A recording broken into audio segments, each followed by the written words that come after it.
आज ये महामुलाकात हो सकती है और सबकी नजर इसी पर लगी हुई है कि आखिरकार इस महामुलाकात में क्या होगी बात। प्रधानमंत्री नरेंद्र मोदी का पावर शो आप जानते हैं ब्रिक्स सम्मेलन में लगातार जारी है। पीएम मोदी ब्रिक्स सम्मेलन के लिए रूस के दौरे पर हैं और आज पूरी दुनिया की नजर टिकी हुई है कजान में, क्योंकि आज प्रधानमंत्री मोदी और चीन के राष्ट्रपति शी जिनपिंग के बीच मुलाकात होने जा रही है कजान में। ब्रिक्स सम्मेलन के इतर आज दोनों नेताओं की लंबे समय बाद मुलाकात होने जा रही है। 5 साल के बाद ये मुलाकात होने जा रही है। काफी अहम ये मुलाकात मानी जा रही है। प्रधानमंत्री मोदी और शी जिनपिंग की औपचारिक मुलाकात 5 साल बाद हो रही है। 2019 वो साल था जब दोनों नेता एक साथ बैठे थे, दोनों ने बातचीत की थी और अब आज 5 साल बाद औपचारिक द्विपक्षीय वार्ता दोनों नेताओं के बीच। आपको बता दें 2 दिन पहले ही दोनों देशों के बीच लाइन ऑफ एक्चुअल कंट्रोल को लेकर एक अहम समझौता हुआ। सीमा पर तनाव दूर करने के लिए दोनों देशों के बीच सहमति बनी और ऐसे में अब सबकी नजरें इसी मुलाकात पर आकर टिक गई हैं। एलएसी पर जिस तरीके से सहमति बनी उसी के बाद यह माना जा रहा था कि रास्ता साफ हो गया दोनों नेताओं की मुलाकात का। भारत जो चाह रहा था एलएसी पर, आखिरकार चीन से वो मनवाने में भारत कामयाब रहा।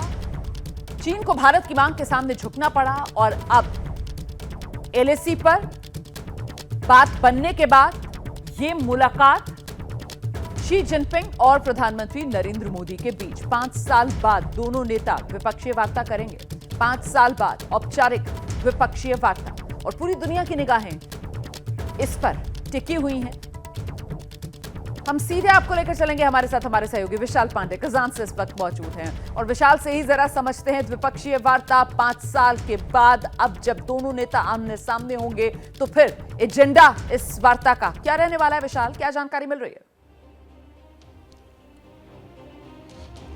और रोमाना देखिए, प्रधानमंत्री नरेंद्र मोदी और चीन के राष्ट्रपति शी जिनपिंग के बीच आज शाम 4 बजे के बाद द्विपक्षीय मुलाकात होगी। 5 साल बाद पहली बार दोनों नेता एक दूसरे से मिलेंगे और इस मुलाकात की आधिकारिक पुष्टि भी विदेश मंत्रालय ने कर दी है और भारत चीन के संबंधों को लेकर द्विपक्षीय वार्ता होनी है। और इसके साथ ही क्योंकि आप देखिए बीते दिनों में भारत के विदेश मंत्रालय ने भी, चीन के विदेश मंत्रालय ने भी जो डिसएंगेजमेंट को लेकर सहमति है उस पर अपना बयान जारी किया है। यह कहा जा सकता है 2020 से पहले वाली जो स्थिति एलएसी पर थी वो बहाल होगी, यानी पेट्रोलिंग हो पाएगी और जो चरवाहे जिस इलाके तक जाते थे लद्दाख में वहां तक वो आ जा पाएंगे। यानी कि एक ये बड़ी उपलब्धि भारत की मानी जाएगी। जो पुरानी स्थिति 2020 की जो गलवान से पहले की स्थिति थी वो स्थिति बहाल होगी, ऐसी जानकारी सूत्रों से सामने आ रही है। और इसके साथ ही क्योंकि आज प्रधानमंत्री नरेंद्र मोदी और जिनपिंग को मिलना है तो भारत चीन के संबंधों को लेकर भी बातचीत होगी। द्विपक्षीय संबंधों को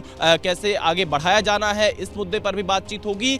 लेकिन यह कहा जा सकता है कि मल्लापुरम में 2019 में जो हमने मुलाकात देखी थी शी जिनपिंग और प्रधानमंत्री नरेंद्र मोदी की, उसके बाद ये पहली औपचारिक बैठक होगी। हालांकि बीच में 2 बार जरूर किसी बड़े मीटिंग के साइडलाइन में सिर्फ हाथ मिला था, चाहे हम इंडोनेशिया के बाली की बात करें G20 के समय या दक्षिण अफ्रीका के ब्रिक्स शिखर सम्मेलन के साइडलाइन में, लेकिन वो कोई औपचारिक मुलाकात नहीं थी। पहली औपचारिक मुलाकात 2019 के बाद आज हो रही है रूस के कजान शहर में और पूरी दुनिया की इस पर नजर रहने वाली है क्योंकि कल पुतिन से आमने सामने आए तो हाथ जरूर मिलाया, लेकिन जब बात होती है द्विपक्षीय वार्ता की तो फिर 5 साल के इंतजार के बाद आखिरकार ये महामुलाकात जो होने जा रही है प्रधानमंत्री नरेंद्र मोदी और शी जिनपिंग के बीच। बहुत शुक्रिया विशाल आपको इस तमाम जानकारी के लिए।